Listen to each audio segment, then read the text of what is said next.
The email arrived just as my father raised his glass for a toast. "To our son Steve, who has finally found his way in life," he said, his eyes shining with a satisfaction I hadn't seen in years. My hand trembled slightly as my cell phone vibrated discreetly in my pocket. An email from an unknown sender, subject line blank. I opened it while smiling at my father's words. "Don't react. They're recording you." The blood drained from my veins.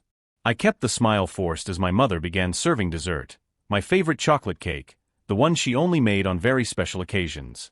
The same cake she made when I graduated from college, when I got my first job, when I finally got off drugs. I looked around the family dining room. The same floral wallpaper my mother had refused to change for 15 years. The same burgundy curtains that filtered the golden light of the sunset. Everything seemed normal, intimate, safe. Except for my parents. My name is Steve, and at 32, I thought I had finally regained my family's trust.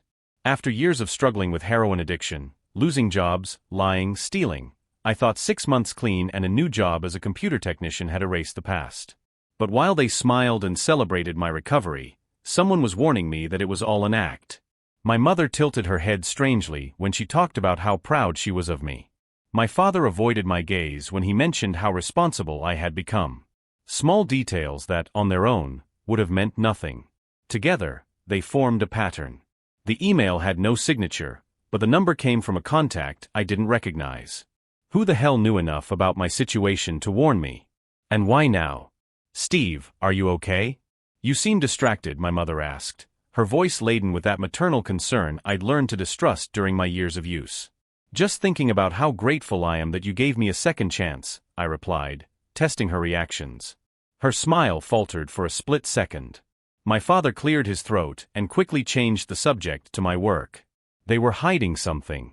And if someone was recording me without my knowledge, there was only one logical explanation: they were gathering evidence. But for what? The worst part was that I had really changed. The 6 months clean were no lie. The work was real. For the first time in years, I was building a genuine life. But apparently, to them, I was still the same lying, manipulative Steve I had been before. If you're enjoying this story, don't forget to subscribe to the channel to find out how a simple family reunion turned into my parents' worst nightmare. I finished my dessert in silence, mentally cataloging every suspicious movement, every glance exchanged between them. If they were recording me, they needed something specific. A confession. A relapse. Some proof that I hadn't really changed. But what they didn't know was that my years on the streets had taught me to read people much better than they realized. And if they wanted to play dirty games with me, I knew how to play too. I pretended to go to the bathroom to buy some time and analyze the situation more clearly. Passing through the living room, I noticed something I should have noticed before: the new lamp in the corner, positioned strangely to illuminate the armchair where I always sat when I visited. The small artificial plant on the shelf, which my mother hated, but which was now strategically placed with a view of the entire dining room. My parents weren't tech-savvy people. My father barely knew how to use the remote control. But someone was helping them. I went back to the table and noticed something that made my stomach churn. They were following a script. "Steve, how's the treatment at the clinic? Have you been going to your appointments regularly?" my mother asked, her voice laden with theatrical concern. I hadn't been to a clinic in 3 months. I was clean, working, paying my own bills. But she asked the question as if she knew I would lie about it. "Mom, you know I don't need treatment anymore. I've been clean for 6 months." "Of course, honey. We know you always tell the truth," my father replied, exchanging a meaningful glance with her. That's when I understood. They weren't recording me to protect me or out of parental concern. They were trying to get me to confess something. They wanted me to admit to a relapse, a lie, anything that would confirm their suspicions that I was still the same lying addict I had been before. "Steve, are you sure you didn't take any money from my purse last week? $100 is missing," my mother continued, now in a more direct tone. I felt the anger rising, but I remained calm.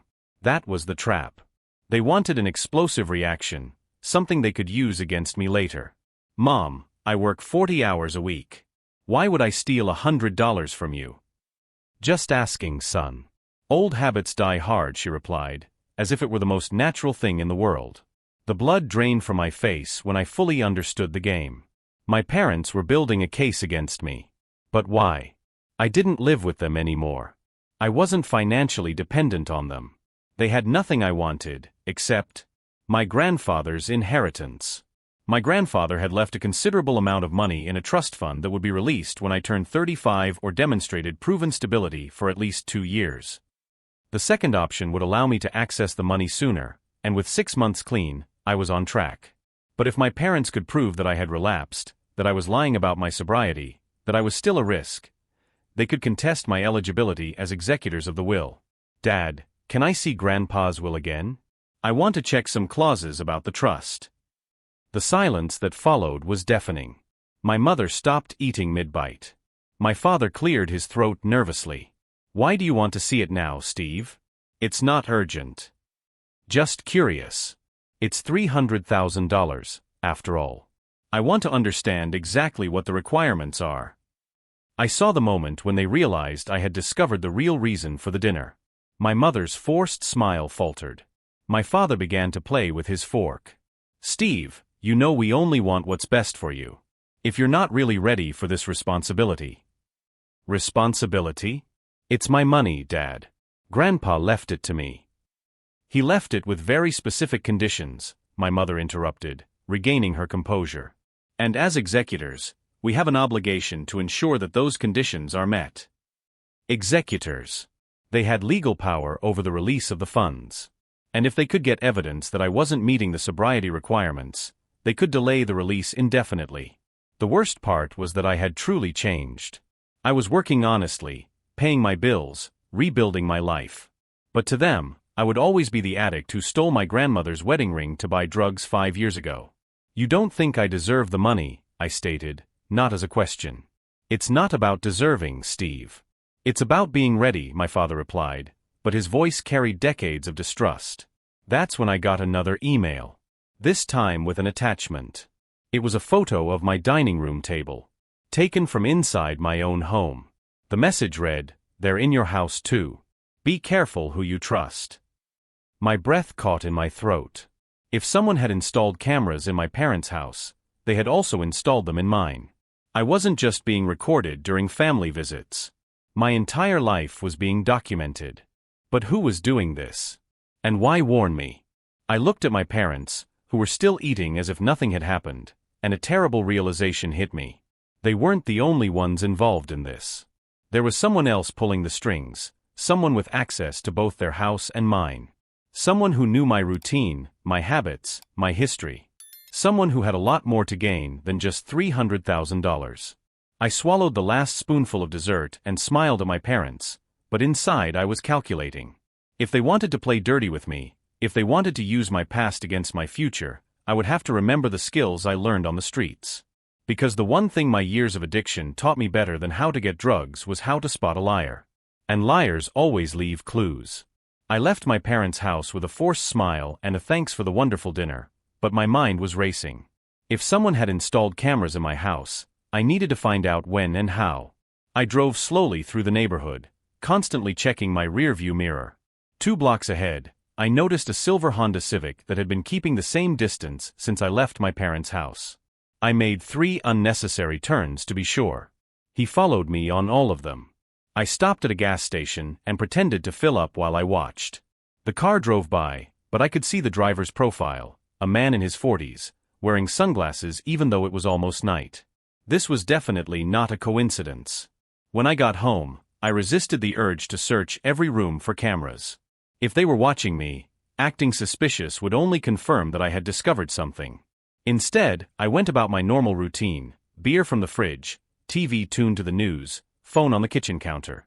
But as I watched the news, I mentally catalogued every item that seemed out of place. The picture frame was turned 2 degrees to the right. The fake plant I hated, but had inherited from my mother last month. The new internet router that the technician had installed for free last week, saying it was an upgrade from the company. My blood ran cold. The technician. I remembered the situation perfectly. A young guy in uniform with an internet company ID. He said they were doing free upgrades in the neighborhood to improve the speed.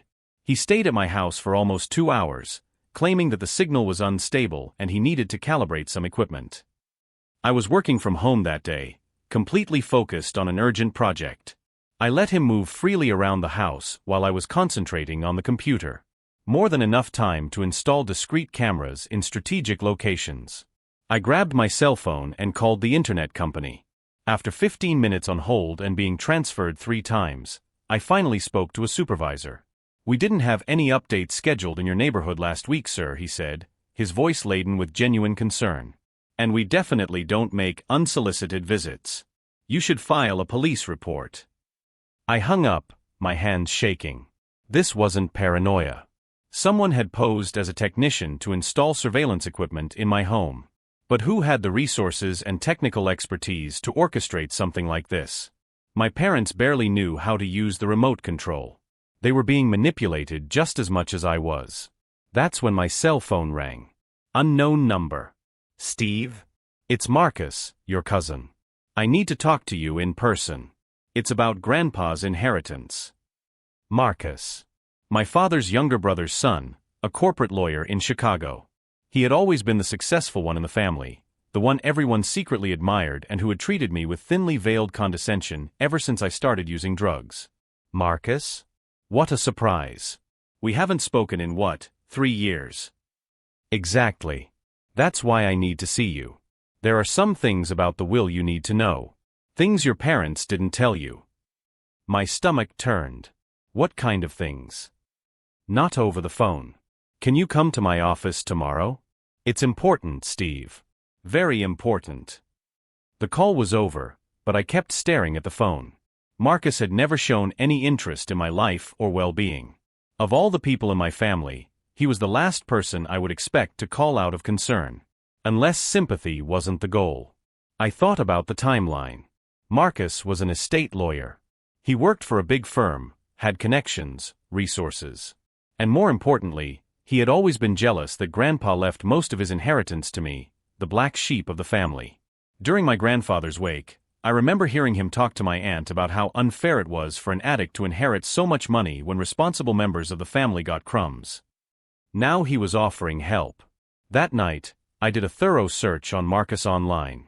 LinkedIn showed that he had changed firms 6 months ago. Facebook was private, but through mutual friends I was able to see some public photos. In one of them, he was at a corporate event with a man I recognized immediately. The technician who had been at my house. My breath caught in my throat. The photo was from 3 weeks ago, a launch party for some tech product. Marcus was smiling alongside several men in suits, including the one who had invaded my privacy posing as an internet company employee. This wasn't paranoia anymore. It was a conspiracy. Marcus didn't just know about the cameras, he had orchestrated the whole thing. He had used his professional resources to hire someone who could install surveillance equipment without raising suspicion. He had probably convinced my parents that it was for my own good, to protect the legacy of a recovering addict. The question now was, how many other people were involved? And what exactly were they planning to do with the recordings? I decided to accept Marcus's meeting, but not for the reasons he expected. If he wanted to play, I would play too. But this time, I would be the one holding the cards. I spent the night researching surveillance equipment, detection methods, and most importantly, laws about illegal surveillance. I discovered that recording someone on private property without their consent was a federal crime, punishable by heavy fines and imprisonment. Marcus may have had a law degree, but I had something he underestimated: years of experience dealing with people who wanted to hurt me. And on the streets, I learned that the best defense against conspirators is to become a better player than they are. The next morning, I bought a discreet digital recorder and practiced a few key phrases I wanted Marcus to say. If he was conspiring against me, I would get him to confess without even realizing it. Because the difference between him and me was simple: he was playing to protect his pride and make money. I was playing to protect my freedom and my future. And when you have more to lose, you fight dirtier. As I got ready for the meeting, I received another email from the mysterious sender. "He's going to try to get you to sign something today. Don't sign anything. Trust me." Whoever my anonymous informant was, they were keeping me one step ahead. But why? And how did this person know about every move in the conspiracy? Those questions would have to wait. Marcus was waiting for me, and I had a performance to give. Marcus's office was on the 23rd floor of a mirrored building in the city center. As the elevator rose, I tested the digital recorder hidden in the inside pocket of my blazer. Everything was working perfectly. I arrived 15 minutes before the appointed time, enough time to observe the receptionist and the dynamics of the place. Typical law firm, expensive furniture, intimidating atmosphere, designed to make clients feel small. Marcus greeted me with a smile that fooled no one. Over the past 5 years, he had gained about 15 pounds and lost half his hair, but he still had that arrogance of someone who believes he is smarter than everyone else. "Steve. Good to see you, cousin. How are you?" "Fine, Marcus. Thanks for setting this up. You said it was about the inheritance." He led me into his private office, closed the door, and gestured for me to sit down in a leather chair that probably cost more than my monthly salary. "Steve, I'll be blunt. Your parents are worried about you." Here it was. The script I had been expecting. Worried how? "They think you may not be entirely honest about your sobriety. And as the executor of your grandfather's will, I need to investigate any allegations that could affect your eligibility." I kept my expression neutral, but inside I was smiling. He was following the script I had anticipated exactly. "Marcus, I've been clean for 6 months. I have a steady job, I pay my bills." Yes, I know. But you understand that 6 months isn't a long time, considering your history." The way he said history carried all the prejudice of a family that had never forgiven me for my past mistakes. "Your parents mentioned some inconsistencies in your recent behavior." "What kind of inconsistencies?" Marcus opened a folder on the table. Inside were printed photos, screenshots from videos. I recognized myself immediately. They were captures from secret recordings in my home. "These images suggest that you may be emotionally unstable. Look at this one." He showed me a photo of me screaming into the phone. I remembered that conversation exactly. I was arguing with my boss about an impossible project deadline. But without context, it looked like an outburst. "And this," he continued, showing me another image of me crying in the kitchen. "Your parents are concerned that you may be depressed or using again." I was crying because I had watched a documentary about war veterans that reminded me of my grandfather. But taken out of context, it looked like evidence of mental instability. "Marcus, you're showing me photos taken inside my house. How did my parents get these?" A flash of satisfaction crossed his eyes. He was enjoying seeing me confused and defensive. "They installed some security measures. For your own good, Steve. They care about you." "Security measures?" "Discreet cameras. To monitor your well-being. Completely legal, since you have a history of self-destructive behavior."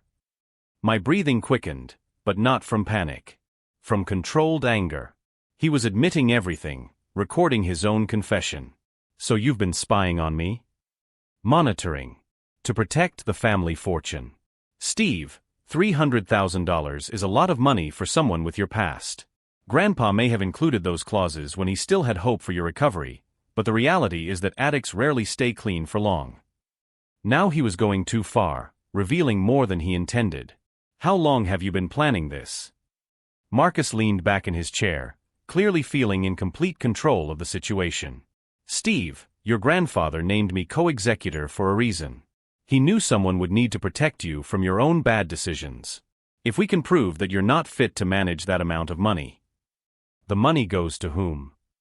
"It would be redistributed among the other beneficiaries. Your Aunt Margaret, myself, your parents would receive larger shares." Bingo. Clear financial motivation, admitted on tape. "And the cameras were your idea?" "My suggestion, yes.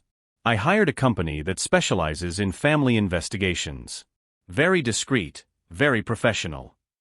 If you've been following this story so far, don't forget to subscribe to the channel, because what happens next will show you how a seemingly perfect plan can turn into the biggest mistake of someone's life. "Marcus, can I see the contract with this company?" He hesitated for the first time. "Why do you want to see that?" "Professional curiosity. I work with technology, remember? It must be a very sophisticated system." His ego won out over caution. He opened another file and showed me a contract with a company called Meridian Security Solutions. I could see the price, $15,000 for 3 months of discreet home monitoring. 15,000? Man, you guys are serious about this. It's worth the investment to prevent 300,000 from going down the drain. I continued reading the contract on the table. The name of the technician who had broken into my house was listed as Field Operator, David Chun. This David Chun, is he any good? The best. Ex-military, expert in electronic surveillance. Virtually invisible. Marcus was clearly proud of his elaborate operation. And the prouder he got, the more evidence he gave me. How many cameras did he install? Enough. Living room, kitchen, office. Places where you spend the most time. And you review the footage. I analyze it myself every week, looking for behavioral patterns that indicate substance use or mental instability. He leaned forward, his confidence now completely inflated. Steve, I'll be honest. The evidence we've already gathered is more than enough to contest your eligibility. You've been exhibiting erratic behavior, emotional outbursts, irregular sleep patterns. Sleep patterns.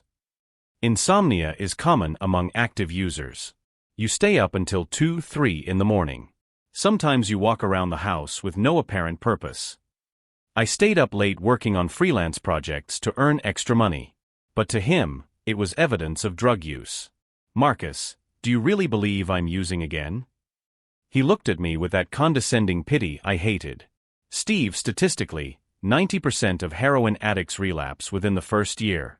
You may be trying hard, but the chances of long-term success are slim. It's better for everyone if the money goes to people who can use it responsibly. There. He had confessed not only to the conspiracy, but also to his true motivations. It wasn't family protection, it was greed disguised as concern. So you've already decided I'm going to fail? We've decided to prepare for the most likely reality. I rose from my chair, feigning defeat. Marcus, you're right. Maybe I'm not ready for this responsibility. His eyes flashed with anticipated victory. You can sign a voluntary waiver. It would make the whole process much simpler for the family. He pushed a document across the table. A formal waiver of rights to the inheritance, already prepared and waiting only for my signature. Did you bring this with you? It's always best to be prepared, Steve. I looked at the document, pretending to consider it. In fact, I was memorizing every word, every clause he had included. Can I take it home and think about it? Of course. But don't take too long. The more time passes, the more problematic evidence we may uncover. It was a veiled threat. If I didn't sign voluntarily, they would increase the pressure. I left the office with the resignation letter in my hand and the tape recorder in my pocket full of incriminating confessions. Marcus thought he had intimidated me into submission. But as I rode down in the elevator, I was already formulating the second phase of my plan. If they wanted to play dirty, I was about to show them that I had learned a lot more on the streets than just how to get drugs. I had learned that predators always underestimate their prey. And Marcus had just made the most expensive mistake of his life. The next morning, I called Marcus. Cousin, I've decided to sign the waiver. You were right about everything. I could hear the satisfaction in his voice as we set up another meeting at his office to formalize the decision. He could barely hide his excitement at having manipulated the unstable junkie into voluntarily giving up $300,000.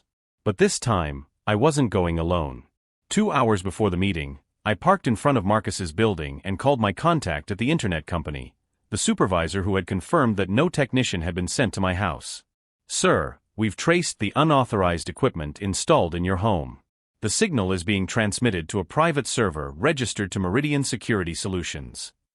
Perfect. More evidence. And there's more, he continued. We've discovered that someone has been remotely accessing your connection for weeks.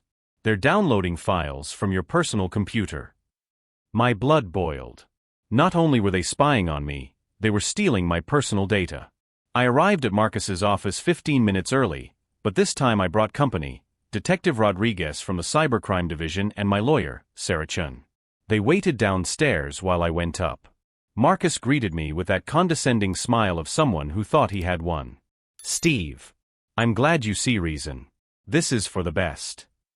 Marcus, before I sign, I need to clear up a few things. You mentioned yesterday that you hired a company to monitor me. Yes, for your own good. Why do you ask? I discreetly activated the recorder on my cell phone. A second recording never hurts. I just want to confirm the details. Meridian Security Solutions, right? That's right. David Chun has done an exceptional job. 15,000 well spent. And they installed cameras in my house without my knowledge. Marcus laughed, relaxing completely in his chair. Steve, you signed a consent form when you visited your parents. Remember? That document about family security measures? Technically, you authorized the monitoring. My stomach churned. He was right. I had signed a piece of paper during dinner, thinking it was just a formality about home insurance. In fact, it was authorization for surveillance. Very clever, Marcus. Thanks. Now let's sign this waiver and get this over with. That's when my cell phone rang. Detective Rodriguez. Marcus, excuse me. It's an important call. I answered in front of him, putting it on speakerphone. Mr. Steve? This is Detective Rodriguez. We're on the ground floor of your building with a search and seizure warrant for Marcus Thompson. Can you come down, please? Marcus's face drained of color. Warrant? What are you talking about? I hung up and looked at him with a calmness I didn't feel. Marcus, yesterday you confessed to hiring illegal surveillance, accessing my personal data without authorization, and conspiring to fraudulently deprive me of an inheritance. It's all on tape. That's not legal. Actually, it's perfectly legal. We were in a public place, you confessed voluntarily, and I was defending myself against a criminal conspiracy. I pressed play on the recording from the previous day. His own voice echoed through the room. I hired a company that specializes in family investigations. $15,000 for 3 months of discreet home surveillance. You tricked me, he shouted, jumping up from his chair. No, Marcus. I just used the same tactics you did. The difference is that mine were legal. At that moment, Detective Rodriguez entered the office with 2 agents.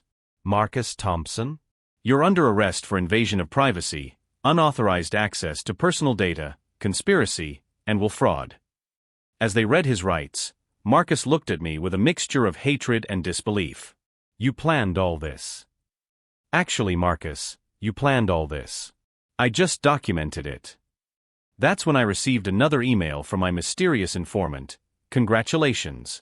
Now look in the right drawer of his desk. While the police handcuffed Marcus, I approached the desk. In the drawer was a folder marked Project Steve with documents detailing the entire conspiracy, timelines, budgets, even scripts for conversations my parents were supposed to have with me. But what shocked me was the last page, a preliminary agreement transferring the administration of the estate to Marcus in the event of the proven incapacity of the original beneficiary. He wasn't just trying to make me give it up. He was planning to have me declared legally incompetent and take full control of the money. Detective, you'll want to see this, I said, handing him the folder. Rodriguez flipped through the documents and whistled softly. This changes everything. This isn't just invasion of privacy, it's fraud on a federal scale. Marcus was being led away when he shouted one last time. You think this is over? His parents still have the recordings. They can still prove you're unstable. I smiled for the first time in days. Actually, Marcus, about that. I pulled another document from my briefcase, a court order I had obtained the night before, based on the evidence I already had. All the recordings have been confiscated as evidence of a cybercrime. And my parents? Well, they'll have to explain to a federal judge why they participated in a conspiracy against their own son. The look on Marcus's face when the elevator doors closed was one I would remember forever. It was the exact moment he realized he had completely underestimated his victim. As I walked out of the building, my cell phone rang. It was my mother. Steve? The police are here. They want to talk to us about the cameras. What's going on? Mom, you're going to have to answer for your choices. Just like I've had to answer for mine all these years. I hung up and looked at my lawyer. Sarah, how long could Marcus get? With the evidence we have? Between 5 and 10 years. What about the inheritance? Now that the conspiracy has been exposed, There's no question about my eligibility. The money is mine by right. But the real victory wasn't the $300,000. It was proving that the unstable addict they had so despised had become smarter, more strategic, and more determined than any of them could have ever imagined. And the mysterious informant? Well, I discovered his identity the following week. It was David Chun, the technician Marcus had hired. Apparently, he had recorded all his conversations with Marcus as legal protection, and when he realized the scale of the operation, he decided he didn't want to be complicit in destroying a family. Sometimes even mercenaries have a conscience. 3 months later, I was sitting in the same coffee shop where it all began, but this time on the other side of the table. Marcus was wearing an orange prison uniform, handcuffed and escorted by 2 guards. His once arrogant eyes now carried the weight of someone who had discovered that the world has real consequences. "You got what you wanted," he muttered, avoiding my gaze. "Actually, Marcus, I got something much better. I got justice." The trial had been a spectacle. With the recordings, documents, and confessions, the prosecutor built such a solid case that even the best criminal lawyer Marcus could hire couldn't save him. 5 years in federal prison for conspiracy, willful fraud, invasion of privacy, and extortion. But Marcus wasn't the only one who paid. My parents faced lesser charges as accomplices, resulting in 2 years of probation and a hefty fine. More important than the legal punishment was the social punishment. The story spread throughout the small community where they lived. The man who had always prided himself on being a respectable patriarch was now known as the one who betrayed his own son for money. My mother called me only once after the trial. "Steve, we just wanted to protect the family." "Mom, you wanted to protect the money. Family would have been believing in your own son's change." She cried on the phone, but I didn't feel sorry for her. I felt sorry for the boy who grew up thinking he would never be good enough for his own parents. That boy deserved better. David Chun, the real hero of this story, received full immunity in exchange for his testimony. I later found out that he had lost a brother to a heroin overdose and that, seeing Marcus conspire against someone in recovery, he decided he would not be complicit in destroying a second chance. "Her story reminded me of my brother," he told me after the trial. "He never had the opportunity you had. I wasn't going to let them take that away from you." Sometimes angels come disguised as electronics technicians. The inheritance was released in full 3 weeks after the trial. $300,000 that represented so much more than money. It represented validation, freedom, and proof that my grandfather had believed in me when no one else did. But using the money wisely became my obsession. Not because of external pressure, but because I wanted to honor the trust my grandfather had placed in me. I invested $100,000 in my education, completing a cybersecurity degree I had always dreamed of pursuing. Ironically, the experience of being a victim of illegal surveillance gave me a unique perspective on digital protection that impressed professors and classmates alike. Another $100,000 went into an emergency fund and conservative investments. I learned on the streets that financial security isn't a luxury, it's a basic necessity for anyone trying to stay sober.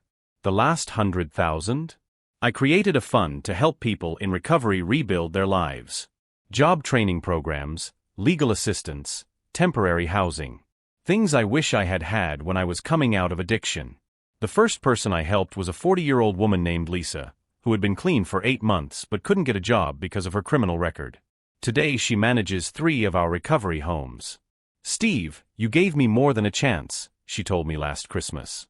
"You showed me that the past doesn't define the future." It's funny how life works. Marcus tried to use my past as an addict to destroy me. He ended up teaching me that that same past could be my greatest strength in helping others. 6 months after the trial, I moved to a new city. Not out of fear or shame, but because I wanted to start fresh, without the weight of expectations and prejudices from people who only knew me as the addict in the family. My new job in cybersecurity pays more in a month than I made in 3 at my old job. But the real wealth isn't in the paycheck, it's in the trust my boss has in me, in the important projects I'm entrusted with, in the respect of my colleagues who see me as just Steve, the data protection expert. No one at work knows about my past with drugs. Not because I'm ashamed, but because I've finally achieved what I've always wanted, to be judged for who I am today, not who I was yesterday. A few weeks ago, I received a letter in prison. It was from Marcus. "Steve, I've spent these months thinking about what you said. You were right about everything. The money was never about protecting the family. It was about my ego being hurt because I wasn't Grandpa's favorite. I apologize not because I want forgiveness, but because you deserved a better family than us. I didn't respond to the letter. Not out of anger, but because some wounds heal better in silence. Marcus needs to find his own redemption, just as I found mine. The most powerful lesson I learned wasn't about revenge or justice. It was about transformation. For years, I let people define me by my worst moment. I let the addict I was 5 years ago be more real than the man I was becoming. Marcus and my parents made the same mistake. They saw only the past and completely missed the present. And in trying to keep me stuck in the old version of myself, they got stuck in their own versions: the greedy lawyer, the betrayed parents, the exposed manipulators. Today, when I look in the mirror, I see a man who faced the worst betrayal possible, that of his own family, and came out stronger. I see someone who turned pain into purpose, humiliation into motivation, isolation into independence.